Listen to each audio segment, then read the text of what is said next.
Well, good morning, Asia. Good evening, America. You're watching World DNA with me, Jyotsna Kumar. And I'm Samiksha Srivastava. On World DNA today, President Donald Trump says that US-Israel war on Iran will be over very soon and that he will not let Iran hold the world hostage over oil.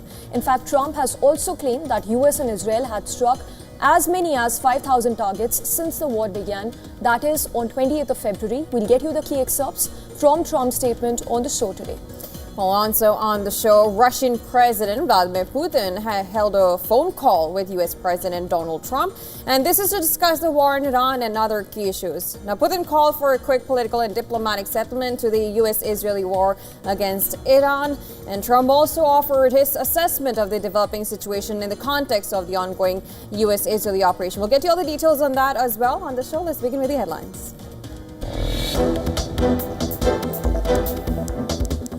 Iran's Revolutionary Guards say that they will determine the end of war in West Asia, dismissing US President's claim that conflict will end soon, assert that region's future and equations are in the hands of Iran's armed forces.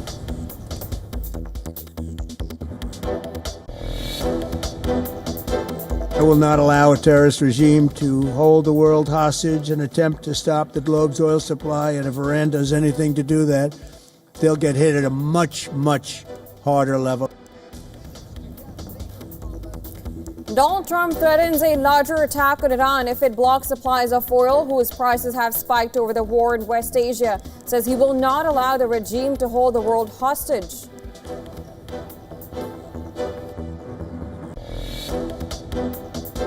I was disappointed because we think it's going to lead to just more of the same problem for the country. So I was disappointed to see their choice. Donald Trump says he's disappointed that Iran named Mujtaba Khamenei as new supreme leader, warns that it may worsen the country's problems.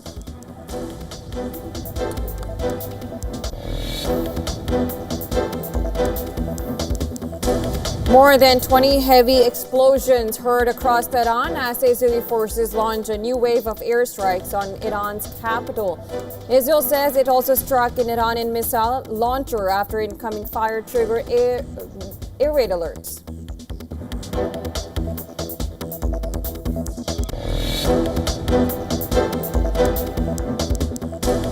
Bahrain's Interior Ministry said an Iranian attack on a residential building in capital Manama killed one person and injured several others early today.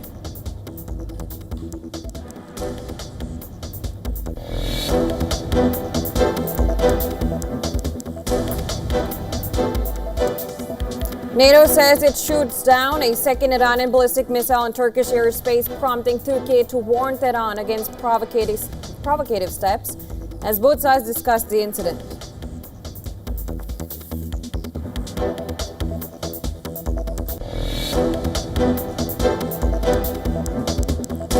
Pakistan's Prime Minister introduces austerity measures to save fuel amid rising global oil prices, including 4-day work week for government offices, work from home orders, 2-week school closures and online classes.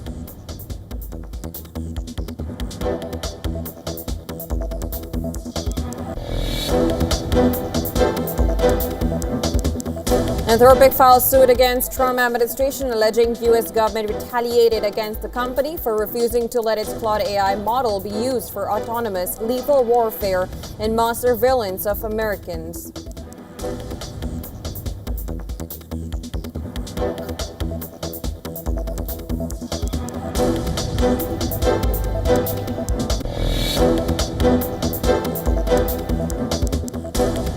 Crude prices dropped more than 8% after President Donald Trump said that he would remove some oil sanctions to limit global energy disruption and suggested the West Asian conflict might end soon. The remarks eased fears of prolonged supply crunch.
President Trump says the war with Iran will be over very soon, even as Iran continues to target Gulf nations and Israel.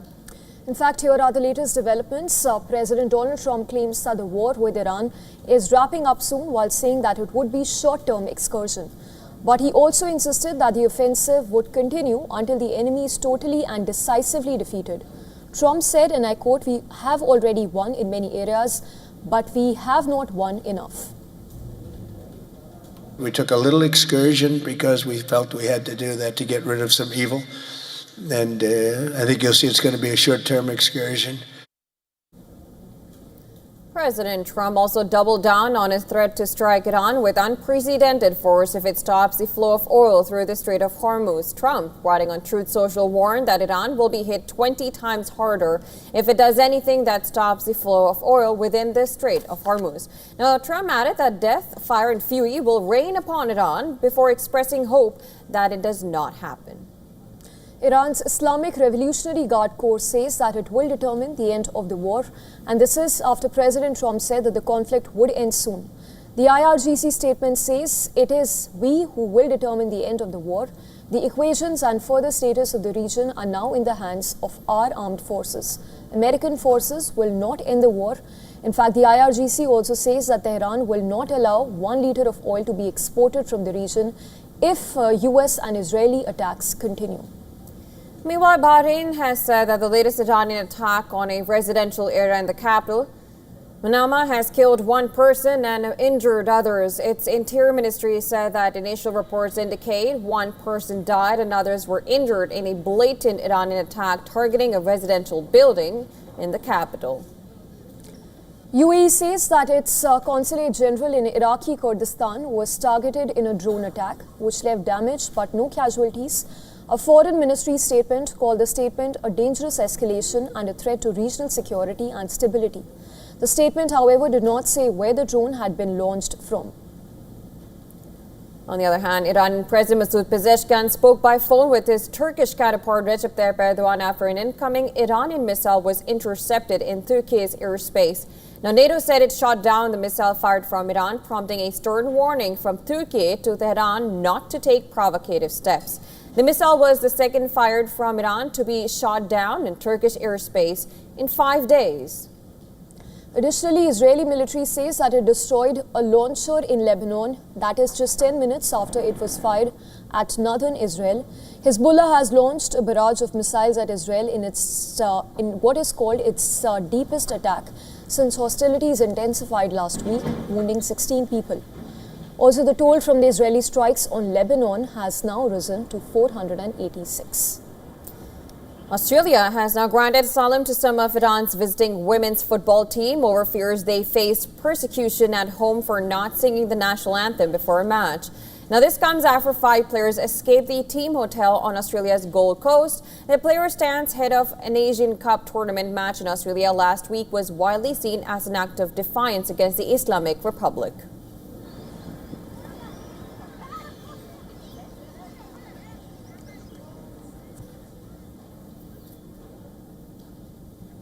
And to discuss the US-Israel war on Iran, we are being joined by Adrian Calamel from New York. He's a fellow at Arabian Peninsula Institute, terrorism and Middle Eastern scholar. Adrian, appreciate you joining us on the broadcast. Now, starting with the latest comments coming in from President Trump, who says that the war will end very soon. The question is that what is the end game here? What are the US objectives? Decimating of the missiles is one, but as far as the earlier statement of Trump is concerned, where he said that he would want that the IRGC should surrender the arms, is that an achievable target in the short run for them? Yeah, good morning to both of you. That's a good question.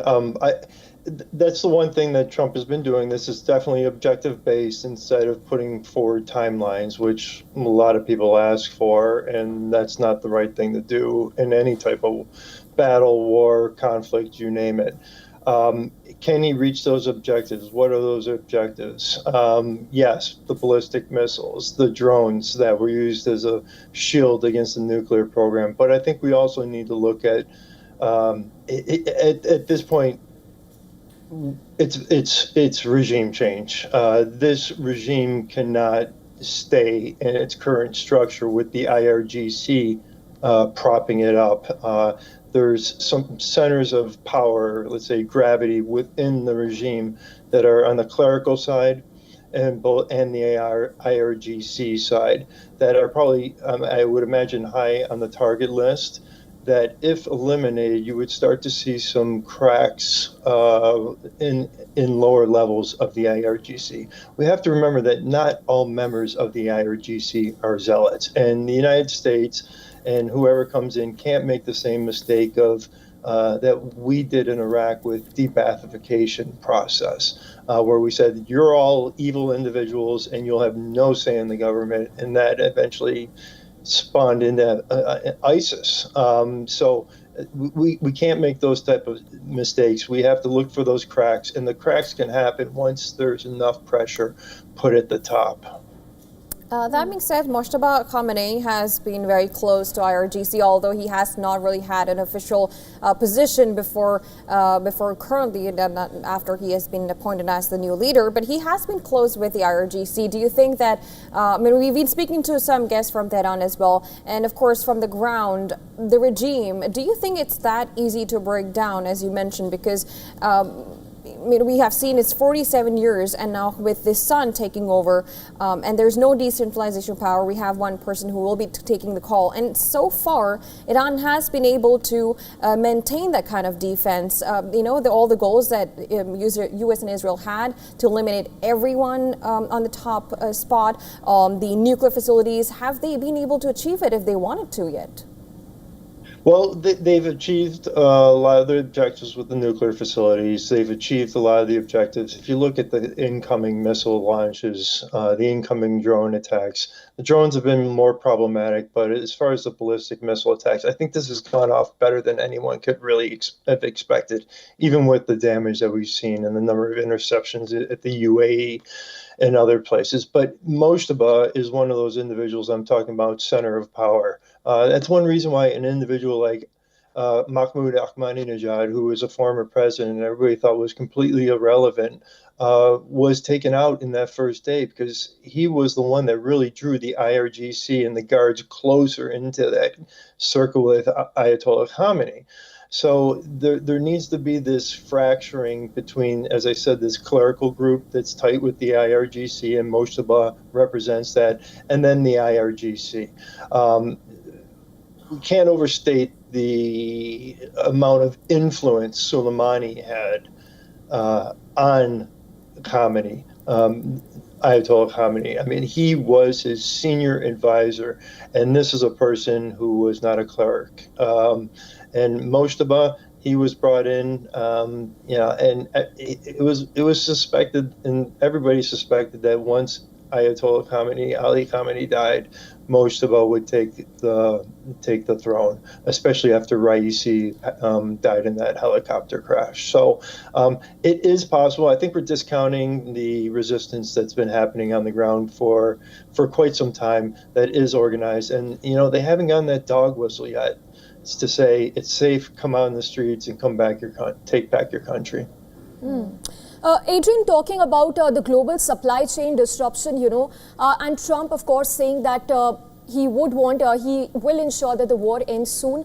Do you think Trump has already factored in the oil disruption, the shipping route disruption which is happening, and the fact that the Gulf nations cannot be in the crosshairs of this ongoing war? Yeah, exactly. That's a great point. He did factor this in. The regime, since as long as I've known it, has saber-rattled along the Strait of Hormuz. We saw hot conflict from 86 to 88 between the regime and the United States and international shipping. So this is nothing new.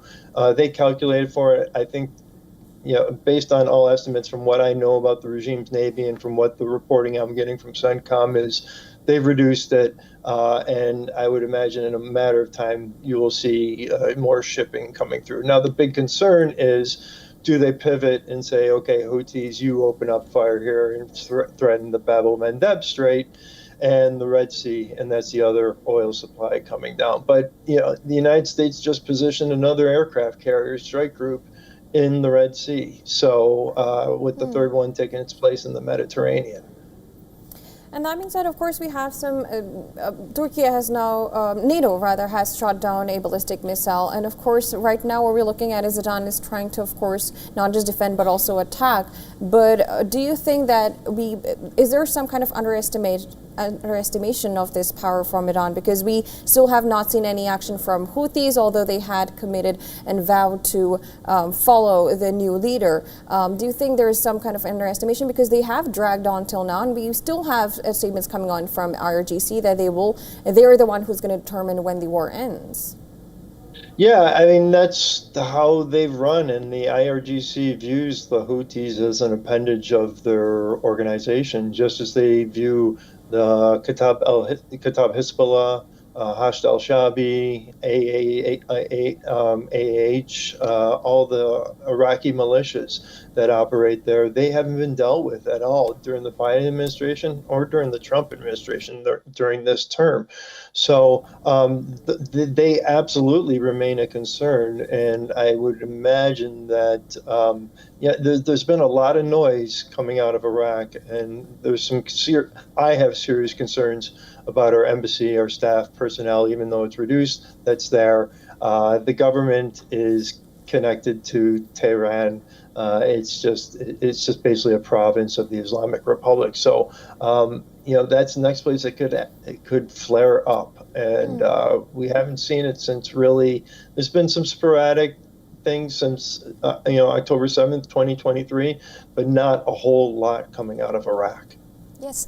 Adrian, talking about Lebanon, the country has sought direct talks with Israel at this point. In fact, the Lebanese president has accused Hezbollah of working to collapse the state. How crucial is at this point for Lebanon to initiate these talks so as to ensure that the damage is minimal, and of course the rampant migration also we are seeing with more than 600,000 people who've been displaced from Lebanon at this point? Yeah, amazing point. I think that's one of the biggest things that's always prevented, Lebanon from dealing with the Hezbollah problem, and Israel dealing with the Hezbollah problem, is for the Lebanese government and the Israeli government to work together to solve this problem. If they work together with strategic issues, some timeline, benchmarks of what we need to do to dismantle Hezbollah, have honest discussions, how we're going to help, what we're going to need for help, it can be done. And this is the opening. Hezbollah has never been so weak. There's internal fighting. There's fighting within the Shia clans. And the Lebanese people, which feel as though they've been held hostage since, roughly 86, 87, 88, when Hezbollah really gains hold. They're starting to see that, there's some weakness here, and we should really press our advantage. Right. Also, we had Russian president taking a call with Trump. And of course, he's proposed a quick settlement to this conflict around Iran during this telephone conversation. Do you think Russia can play a mediating role at this point? No, I don't. Russia, as we've seen, they're not serious about negotiations in Ukraine. And here they've been, and it's been alleged, and I strongly believe that they provided targeting to the Islamic Republic for where to hit us in the UAE, Kuwait, Bahrain, Saudi Arabia, you name it. So I don't see them acting as a mediator. They have a lot to lose from the Islamic Republic falling out of their orbit. A lot to lose. Then what kind of role, because of course we know that Iran is of course one ally for Russia, what kind of role do you think we will just see statements coming in from, especially not just from Russia but also China at this point? So do you think there'll be any role? Because of course when it comes to region, that of course there's going to be a global shift at all, if at all there is any kind of U.S. appointed or leader in Iran, if there's any kind of power change in Iran, that's going to be a global shift for not just Russia but also China. How would you then assess the role? Yeah, China has been very quiet on this, as you mentioned. Leading up to this, after the 12-day war, they were helping with resupply the Islamic Republic with solid rocket fuel to help build back up that ballistic missile capabilities. But and there's been talk about them using during this conflict. It's been the Russians providing intelligence, and that's not, if that's the best they can do. They did that to us in Afghanistan. They provided intelligence to the Taliban where to target us. We do that to them in the Ukraine conflict. So, that's war. But if that's the best they can do and offer lip service, it's again, they're kind of leaving the Islamic Republic stranded. And I think they recognize the inherent weakness of this regime, unlike Russia and China, which I've always ranked. They work together, and I've always ranked in that order, from Tehran to Moscow to Beijing. Beijing being the strongest, and I think they figure they can manage probably without them. Yes. Adrian, just last point before we let you go. We understand that President Trump called Iraqi leaders, the Iraqi Kurdish leaders, on Sunday to discuss its ongoing operation in Iran. Do you think the involvement of the Kurdish leaders is something that U.S. could be considering at this point, given if it does escalate its if it does carry out ground offensive in Iran? I really don't think so, and the only reason why is the person that is head of, the political leader for Kurdistan that oversees the area, he's really in Baghdad's pocket, which puts him in Tehran's pocket. Now, there are members of the Kurds and other groups, but, I think they're, as I've stated before, I think they're more concerned about their little area in Kurdistan. I don't think they want to expand beyond that. Their area is oil rich. That's been one of the problems about, it's been a blessing and a gift to the area, is that it's oil rich, but Baghdad has always asserted control over it. And so I don't see it happening, but you never know. You never know. Right. Well, of course, we'll have to wait and see if Trump did say it's going to end soon, how soon that happens. But thank you so much, Mr. Kalman, for joining us on the broadcast. Always a pleasure talking to you. Always a pleasure. Thank you.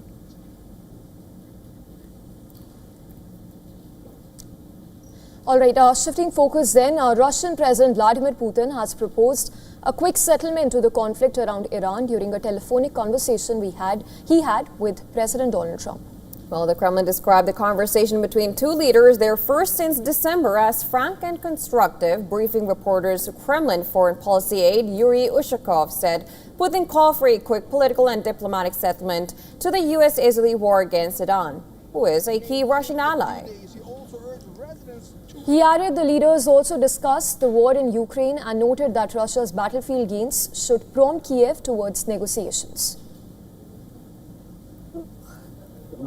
The Russian president set out a number of considerations aimed at the swift political and diplomatic settlement of the Iran conflict, taking into account the contacts held with leaders of the Persian Gulf states, with Iran's President Pezeshkian, and with the heads of several other countries. In turn, the U.S. president gave his assessment of developments in the context of the ongoing U.S.-Israeli operation. Well, speaking to reporters, Trump said he had a very good call with President Putin discussing Ukraine and West Asia conflict. Can you tell us more about your call with Russian President Vladimir Putin today? Yes. What did you discuss? Yes, I had a very good call with President Putin. We had a lot of people on the line from our side, from his side. We were talking about Ukraine, which is just a never-ending fight. And look, there's tremendous hatred between President Putin and President Zelensky. They can't seem to get it together. But I think it was a positive call on that subject. And we obviously talked then about the Middle East. And he wants to be helpful. I said, you could be more helpful by getting the Ukraine-Russia war over with. That would be more helpful. But we had a very good talk, and he wants to be very constructive. Yeah, please. A series of talks have been held between Russian and U.S. officials, as well as trilateral talks between Russia, U.S. and Ukraine officials. However, there's been no breakthrough in efforts to reach a ceasefire yet.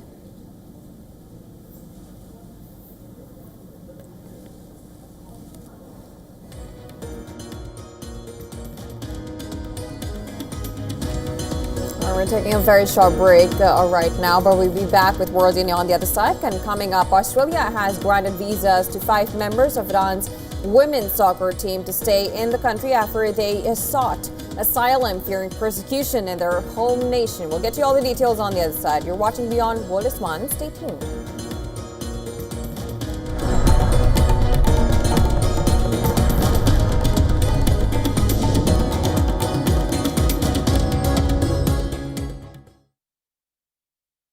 WION, India's global voice, the channel that brings you the biggest stories from across the world through India's lens.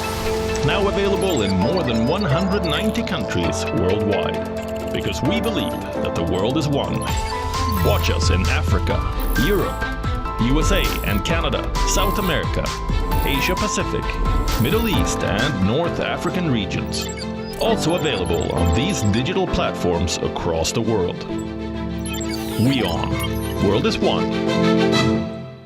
The problem with NATO is that In an ever-changing, fast-paced world, identifying the pulse of global happenings is important. Because it is the pulse that truly measures the real nature of world events.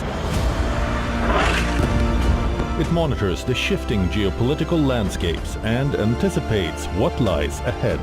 At WION World Pulse 2026, we tap into the heartbeat of events that matter to you and to the world.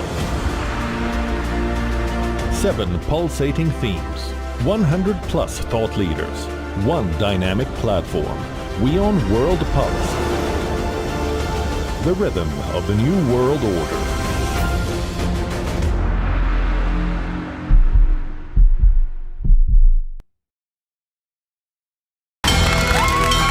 From the bustling trading floors of Wall Street to the vibrant exchanges of Asian stock markets, WION breaks it down for you to make sense of what's happening, as we reveal the key factors behind events, strategic battles, and the game-changing business decisions that shape the world. We bring you all of this and more on World Business Watch.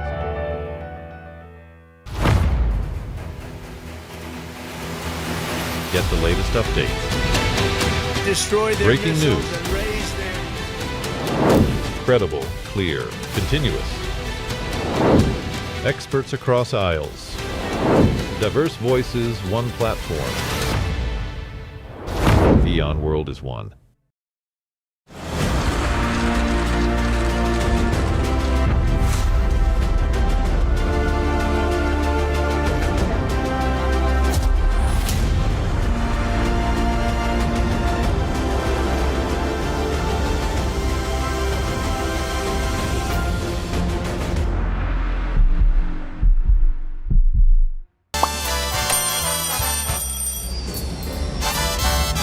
Vielleicht nur als Imposant.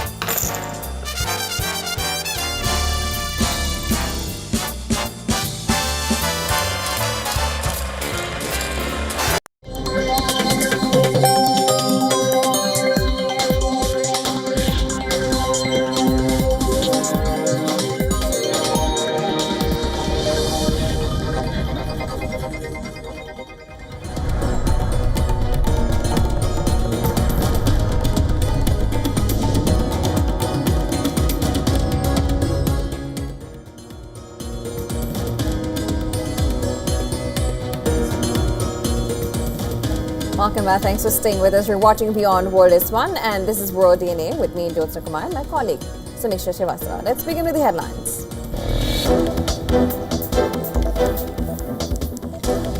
Iran's Revolutionary Guards say they will determine the end of war in West Asia, dismiss President Trump's claim that conflict will end soon, assert that region's future and equations are in the hands of Iran's armed forces.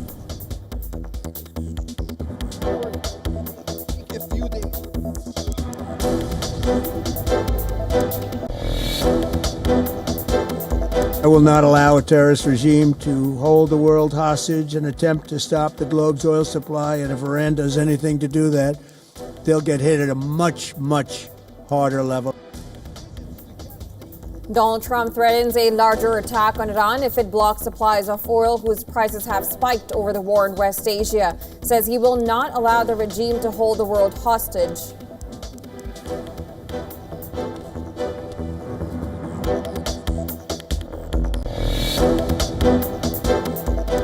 I was disappointed because we think it's going to lead to just more of the same problem for the country. So I was disappointed to see their choice.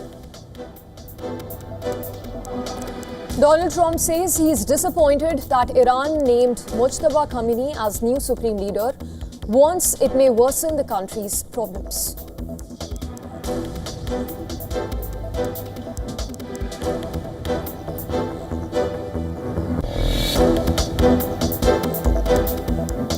More than 20 explosions heard across Tehran as Israeli forces launch a new wave of airstrikes on Iran's capital. Israel says it also struck an Iranian missile launcher after incoming fire triggered air raid alerts.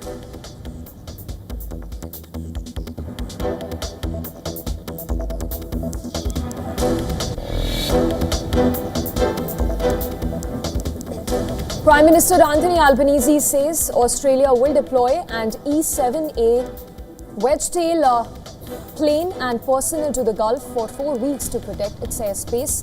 Will also supply medium-range air-to-air missiles to the UAE.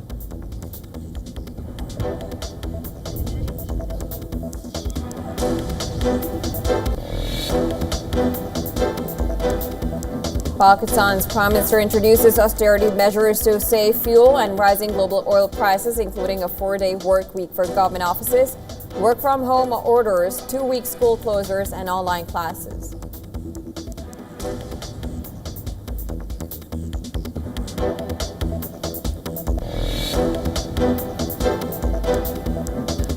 Tropic files suit against Trump administration alleging US government retaliated against the company for refusing to let its Claude AI model be used for autonomous lethal warfare and mass surveillance of Americans.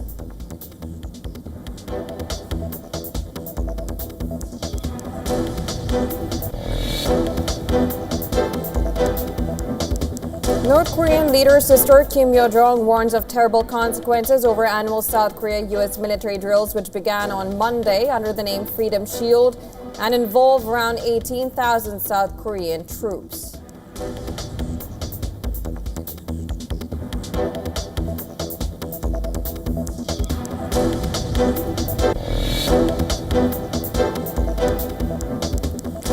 US stocks rebounded Monday as the S&P 500 rose 0.83% after Trump said the war with Iran may be nearing its end.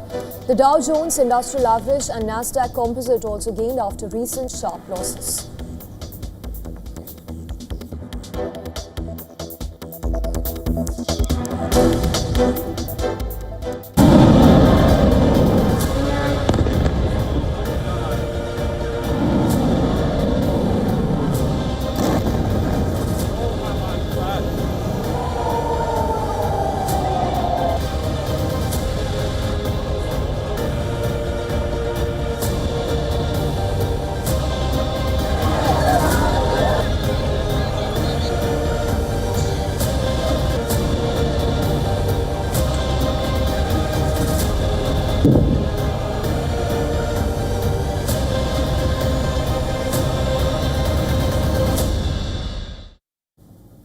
Now, due to the fuel crisis and rising energy prices triggered by the ongoing U.S.-Israel war with Iran, Pakistan has announced a series of austerity measures aimed at reducing fuel consumption across the country. Well, as part of the measures, Pakistan's Prime Minister Shehbaz Sharif has announced that schools will be shut for a fortnight, while higher education institutions will shift to online classes. The fuel allowance for official vehicles will be cut by 50%. However, ambulances and public buses are exempt. For the next 2 months, 60% of vehicles used by government departments will be taken off the road. This was at a meeting on Monday. It was also decided that ministers will forego 2 months' salary. Parliamentarian salaries will also be cut by 25%. For the next 2 months, there will be a 50% immediate cut in the fuel allocation for government vehicles. In government and private sectors, excluding extremely essential services, 50% of the staff will work from home at all other places. Offices will be open only 4 days a week. An extra holiday is being given to save fuel, but this won't apply to banks. Now, these measures have received mixed reactions from the Pakistani public. While some say it's a necessary step to minimize the impact on the country's economy, others have expressed anger and sharply criticized the government's decision. We've heard that the government is advising schools to close and they're going to close them. Either way, it's not right. For people like us who deal in school accessories and uniforms, it's going to be very tough to make ends meet. Using petrol prices as an excuse for this isn't justified. While these measures take effect from next week, the Chief Minister of Punjab Province, Maryam Nawaz Sharif, has already ordered schools, colleges and universities to shut from today. The institutions have been asked to conduct online classes, although exams will continue. Global oil prices have jumped above $100 a barrel for the first time since Russia's full-scale invasion of Ukraine in 2022. Pakistan depends heavily on energy imports from the Gulf, and last week raised petrol prices by about 20%, triggering long queues at petrol stations across the country. In fact, petrol and diesel prices were hiked by 55 rupees per litre, which is roughly 20 US cents. The largest increase that is on record after global oil markets surged due to the ongoing conflict. Now, the Gulf crisis is also impacting other South Asian countries. In Bangladesh, which imports 95% of its energy needs, the government has introduced fuel rationing, leading to long queues at filling stations. Now, security has also been increased amid fears of public unrest, and light displays for independence and Ramadan celebrations have been cancelled. Sri Lanka has also announced a nationwide increase in fuel prices effective from midnight of 9th of March. According to the new pricing structure, several fuel categories have seen a significant hike.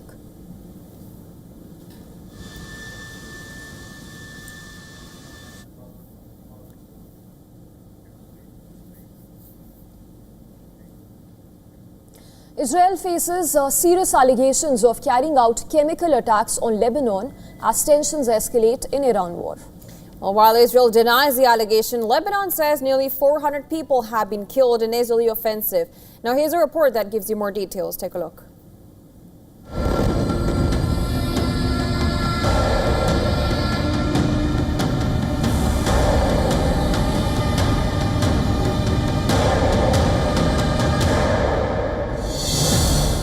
Back-to-back explosions and intense plumes of smoke clouded the skyline. Over a year of brief ceasefire, Lebanon finds itself on the edge once again. Israel is carrying out a series of heavy airstrikes targeting Hezbollah's stronghold in the south. Hezbollah fighters, on the other hand, have deployed their best troops on the front line. Every day, about 100 rockets and drones are launched from Lebanon towards Israel. As Israel scales up strikes on Lebanon, a new storm of controversy is engulfing the strikes. Human Rights Watch has accused Israel of firing white phosphorus shells over a residential town in southern Lebanon, triggering fires and raising fears of severe civilian harm. It claims the Israeli military has unlawfully used artillery-fired white phosphorus munitions over homes in the southern Lebanese town of Yomor on March 3rd. White phosphorus is a chemical substance used in artillery shells, bombs and rockets that ignites on contact with oxygen. It is capable of burning human flesh down to the bone. Even for survivors who suffer only small burns, there is a persistent and life-threatening risk of infection, respiratory damage and organ failure. The Israeli military has previously maintained that it uses the substance primarily as a smoke screen to mask troop movements and not to target civilians. However, human rights advocates argue that its use in populated areas is a clear violation of international law. As the fighting rages on, more than 500,000 people in Lebanon have been displaced. Since the ceasefire in 2024, every day we in the south, whether a member of the resistance or not, have been subjected to killings with or without a reason, until Hezbollah responded. After being commanded to clear the south, thousands fled to the extent that the highway had no space for people to reach a hospital. I was a 22-year-old girl who gave birth in the street. What values are these? What justice is that?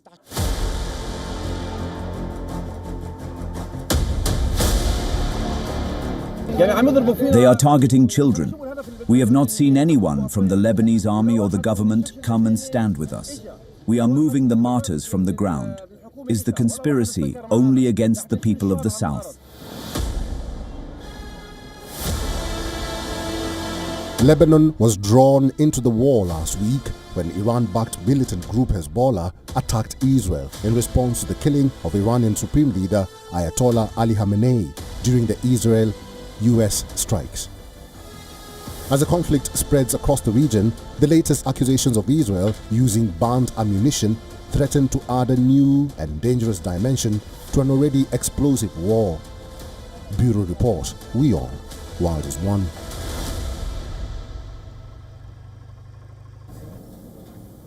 And Australia has granted visas to 5 members of Iran's women's soccer team.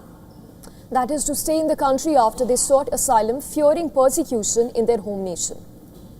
Of course, now this came after U.S. President Donald Trump had urged Canberra not to send them back to Tehran due to safety concerns after they were eliminated in the Asian Cup tournament and applied for protection. Well, Trump has said that Australia was making a terrible humanitarian mistake by allowing Iran's national women's soccer team to be sent back home amid the West Asia conflict, adding that the U.S. will host them if Australia fails to do so.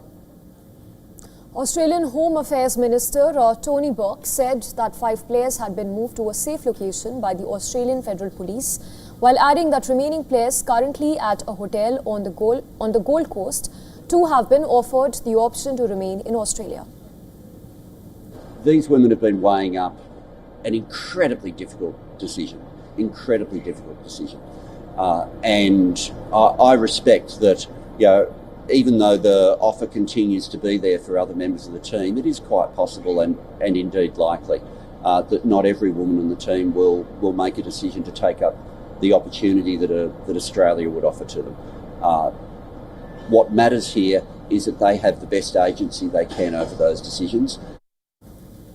The women had been due to fly home, but supporters raised fears for their safety after the team declined to sing the national anthem ahead of their match against South Korea last week.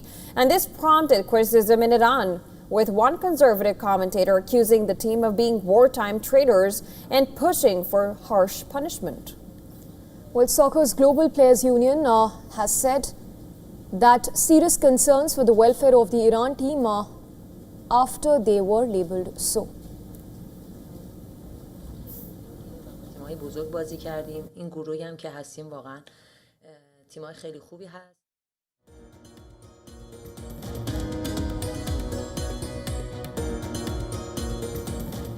All right, shifting focus then, the FBI has launched a terror investigation, and that is after authorities said that the attack that took place near New York Mayor Zohran Mamdani's residence was inspired by the Islamic State.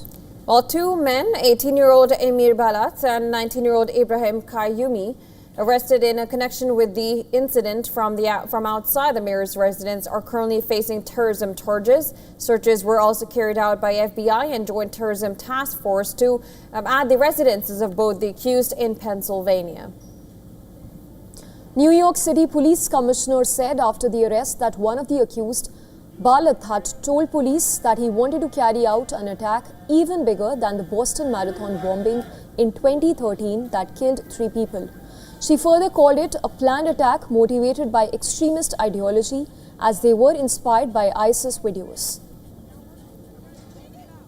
Now, die in your rage is a commonly known ISIS slogan, and kufar is an Arabic term that refers to non-believers. He also told investigators that he had hoped to carry out an attack even bigger than the Boston Marathon bombing, which he noted resulted in only 3 deaths. These statements, as set forth in the complaint, make clear that this was not random violence. This was a planned attack motivated by extremist ideology and inspired by a violent foreign terrorist organization. On Saturday, 2 suspicious devices were thrown near a protest that was being carried out by far-right influencer Jake Lang against alleged Islamification in front of Gracie Manson, the mayor's residence. Mamdani has condemned the incident and said that violence and terrorism will not be tolerated in New York City and even pledged to keep people safe. Mamdani also spoke about Lang and said that the protest outside Gracie Mansion was rooted in bigotry and racism and has no place in New York City.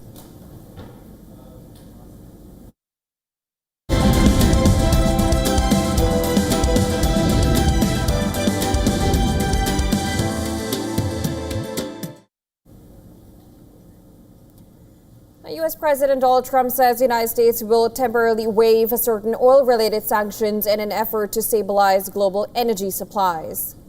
Well, the move comes as Washington looks to keep oil flowing to global markets and prevent prices from rising. Now, Trump also warned that the U.S. is prepared to take action to ensure critical shipping routes remain open. Let's listen in. We want to keep it that way. As we continue Operation Epic Fury, we're also focused on keeping energy and oil flowing to the world. And I will not allow a terrorist regime to hold the world hostage and attempt to stop the globe's oil supply. And if Iran does anything to do that, they'll get hit at a much, much harder level. I will take out those targets that were easy and that I mentioned just before. We'll take them out so quickly, they'll never be able to recover, ever.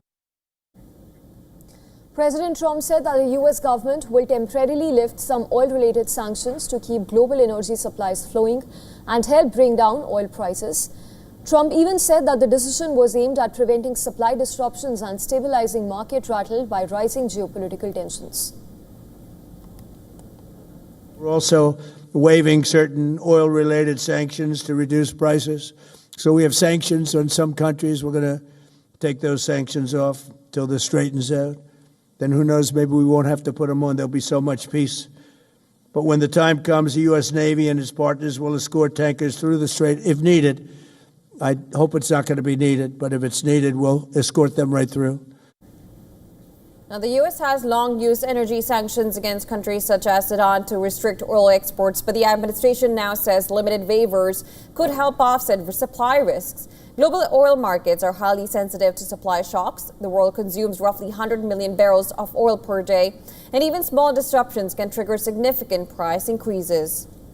Well, one key concern is the Strait of Hormuz, a narrow shipping lane between Iran and Oman through which nearly 20% of the world's oil supply passes each day. Any disruption there could have immediate consequences for global energy markets. Well, we're looking to keep the oil prices down. We went artificially up because of this excursion into a very positive thing. I mean, this was an excursion that a lot of people wouldn't have done. I knew oil prices would go up if I did this, and they've gone up probably less than I thought they'd go up. But I don't think anybody thought we were going to be this quickly successful.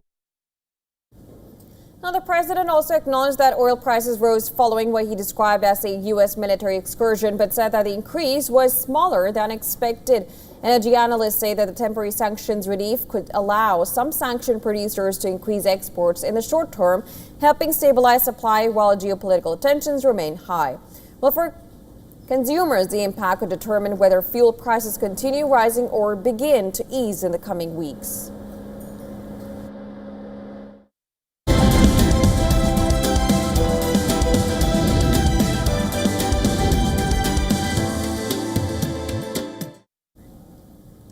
India created history in Ahmedabad by becoming the first team to win back-to-back titles. Now, this victory is special for Indian cricket. This is a team without the superstars of the past. No Virat Kohli, no Rohit Sharma, yet the team still managed to win. Led by captain Surya Kumar and coached by Gautam Gambhir, the side focused on the collective Personal milestones took a back seat. The priority was always the team and the result. Surya Kumar is also unlike captains before him. In fact, he does not even like the word captain. He prefers to be called a leader. He's an international latecomer. He made his debut only in 30s and is not even the captain of his IPL team. Kapil Dev, MS Dhoni and Rohit Sharma were the only captains to lead India to World Cup glory. Three towering figures of Indian sport who led with remarkable authority and presence. Now Surya Kumar stands alongside them with a historic victory on his own.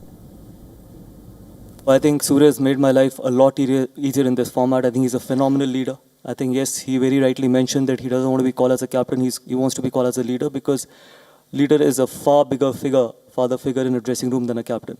And again, I think my simple philosophy with Surya has always been that milestones don't matter. It's the trophies that matter. This tournament was not about one individual. Contributions came from all corners of the team. However, two players who stood out were Jasprit Bumrah and Sanju Samson. Samson did not play a single match when he was part of India's squad at the 2024 T20 World Cup. He also entered the 2026 tournament under pressure after a string of low scores in the 5-match T20I series against New Zealand. Well, with Abhishek Sharma struggling for form, Samson found his rhythm at the right time and played a key role in helping India win another T20 World Cup. The 31-year-old scored half-centuries in India's last 3 matches of the tournament. He finished with 321 runs from 5 innings with an impressive strike rate of 199.37. Samson later revealed that he sought advice from several senior players and even reached out to Sachin Tendulkar ahead of Sunday's final. Since winning the 2024 T20 World Cup, the Indian men's team has been on a remarkable run. They won the 2025 Champions Trophy and then successfully defended their title at the 2026 T20 World Cup. Under new leadership, India recorded an 84% win rate in T20 internationals between the year 2024 and 2026 tournaments, which also made them a dominant force in the format. Obviously, it has been a wonderful journey in the last 1 month, though it didn't start the way we wanted it to start, but then it's part of the sport. Throughout the journey till today, it has been very special, and collectively as a team, what we've achieved, I think it's right in front of you, so very happy with that. And as you rightly said, definitely the next goal is Olympic gold, and also the T20 World Cup that year. Don't forget. Now, Mead also dedicated the victory to 3 former teammates. He said that they had laid the groundwork for his tenure and helped build the depth of talent in Indian cricket. Rahul Dravid coached India to T20 World Cup glory in 2024. VVS Lakshman is currently the head of the BCCI Center for Excellence. Chief Selector Ajit Agarkar was the 3rd person he praised. Well, for Gambhir, it also meant that he became the first person to win a men's T20 World Cup as a player in 2007 and now as a coach.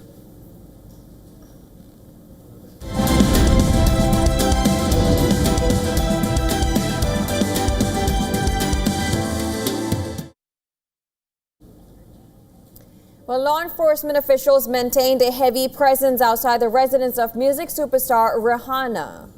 And this as investigators worked to process the scene of a targeted shooting that occurred the previous day.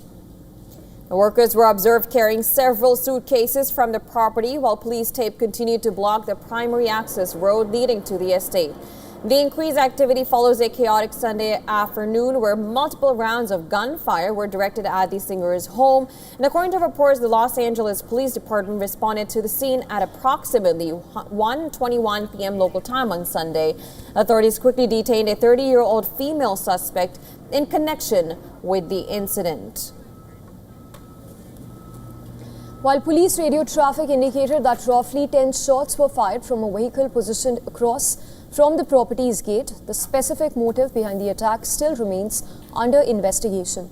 Although Rihanna was reportedly inside the residence during the assault, sources confirmed that no injuries were reported. Despite the high-profile nature of the event, both the Los Angeles Police Department and representatives for the singer have not yet responded to formal requests for comment. Well, for now, the neighborhood remains under close watch as forensic teams conclude their search for evidence.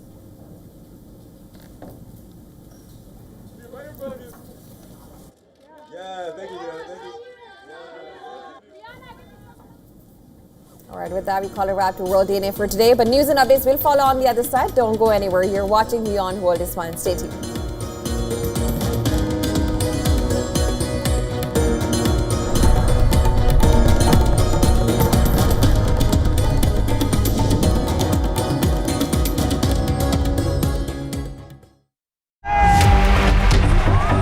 Campaigns, elections, alliances, controversies, and power play.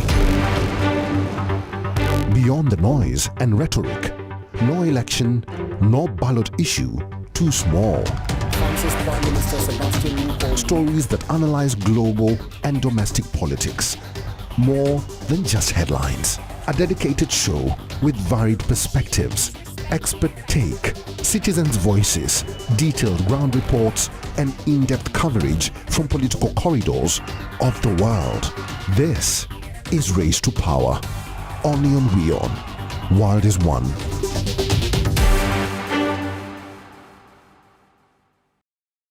WION Health Resort is unique, the only one of its kind. Experience the 4 paths of natural wellness: yoga, Ayurveda, acupuncture, and naturopathy. Each uniquely customized program improves the whole person to make every person whole. Come to WION Health Resort. Make your reservation at yowon.com. Problem with NATO is that In an ever-changing, fast-paced world, identifying the pulse of global happenings is important. Because it is the pulse that truly measures the real nature of world events. It monitors the shifting geopolitical landscapes and anticipates what lies ahead. At WION World Pulse 2026, we tap into the heartbeat of events that matter to you and to the world. 7 pulsating themes, 100 plus thought leaders, 1 dynamic platform, WION World Pulse. The rhythm of the new world order.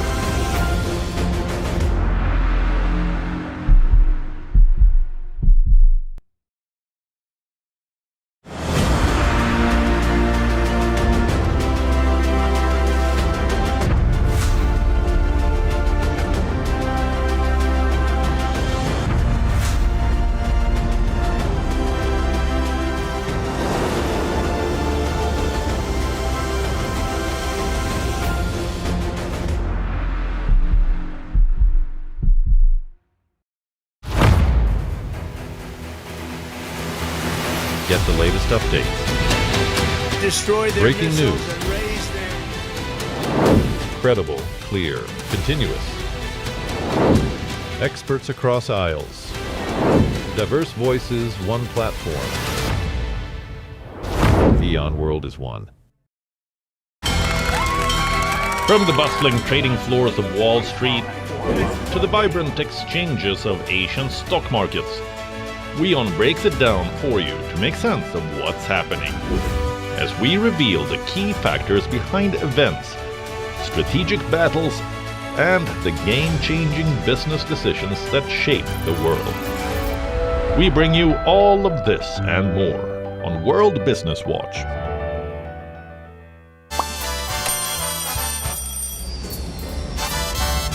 Vielleicht nur als imposant.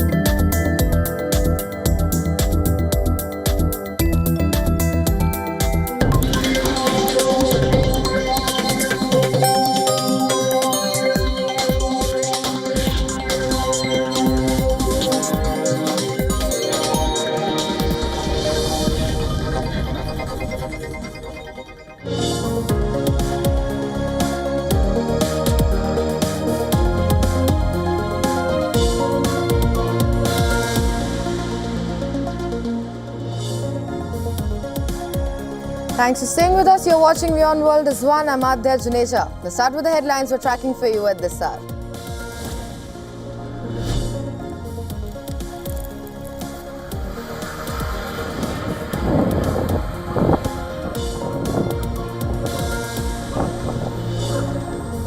Israel strikes an Iranian missile launcher after barrage of Iranian missiles triggers air raid warnings in multiple Israeli areas. Israel launches broad wave of strikes on Tehran, over 20 explosions heard in Iranian capital.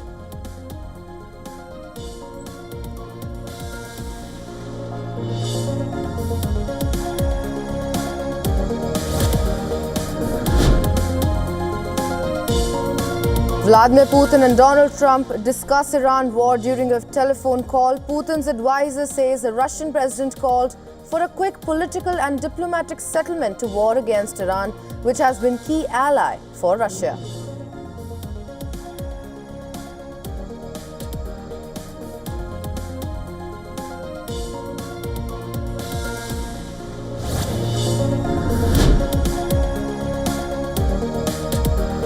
Iran's Revolutionary Guard say they will determine the end of war in West Asia, dismissing US President's claim that conflict will end soon. Assert that a region's future and equations are in the hand of Iran's armed forces.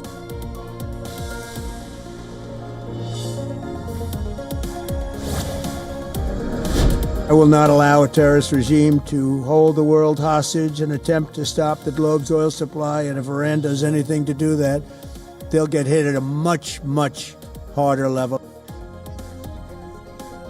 Donald Trump threatens a larger attack on Iran if it blocks supplies of oil, whose prices have spiked over the war in West Asia. Say he will not allow the regime to hold the world hostage.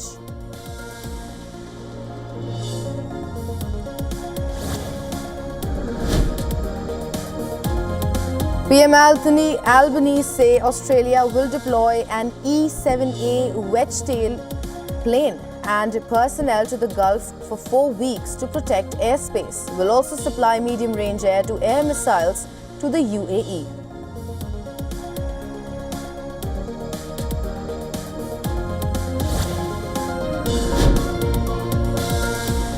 Pakistan's PM introduces austerity measures to save fuel amid rising global oil prices, including 4-day work week for government offices, work-from-home orders, 2-week school closures and online classes.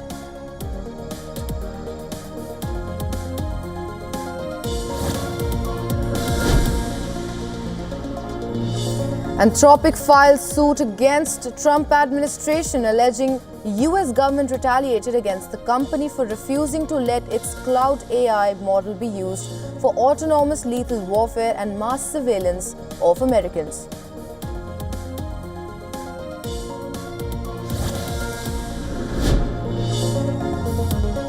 North Korean leader's sister Kim Yo-jong warns of terrible consequences over annual South Korea-US military drills, which began on Monday under the name Freedom Shield and involved around 18,000 South Korean troops.